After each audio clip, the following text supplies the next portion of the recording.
Greetings everyone, I hope you're doing well, and for this one I'm trying the Hunter Call of the Wild. So let's get to the settings. For the test I'll use field of view increased to 75, the default is 60 I believe. Now about anti-aliasing I'll talk in detail a little bit later, but for now I use FXA plus TA at 20 sharpening. And the rest quality settings are maxed out, except I disabled motion blur, and AMD FSR 1.0 is disabled as well.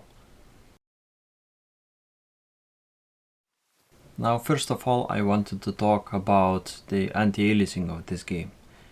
And it offers FXA, FXA and TAA, and off, just disabled. Each of them has advantages and disadvantages. I think using FXA is the worst option of them all, because basically it just blurs the image and it doesn't really improve anything, at least in my opinion. And we are left with either disabled completely or with TAA plus FXA. And if you want to use a contact shadows option, which I enabled, you have to use TAA unfortunately.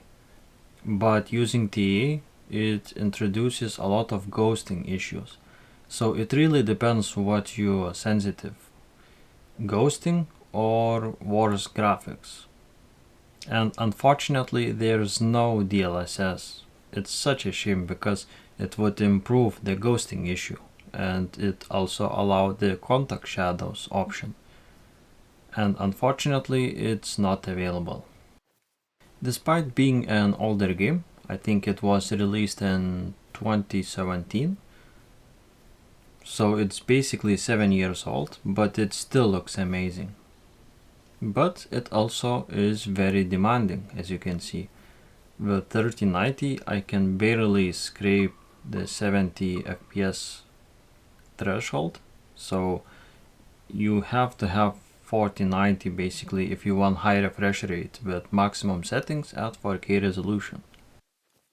Also, I wanted to mention one thing which is a little bit surprising, and that is CPU utilization. So you can see that all my CPU threads are more or less utilized, and that's quite rare in 2017 game. But seeing such CPU thread distribution is really nice to see for such an old game, regardless if it scales with performance or not. These kind of games are somewhat slow paced, so there's really not much to show in this video. There is no really a career mode or something like that. It's mostly just a free roam with missions and objectives. So I think I'll leave you to the gameplay. As always, thank you very much for watching and see you next time. Bye bye for now.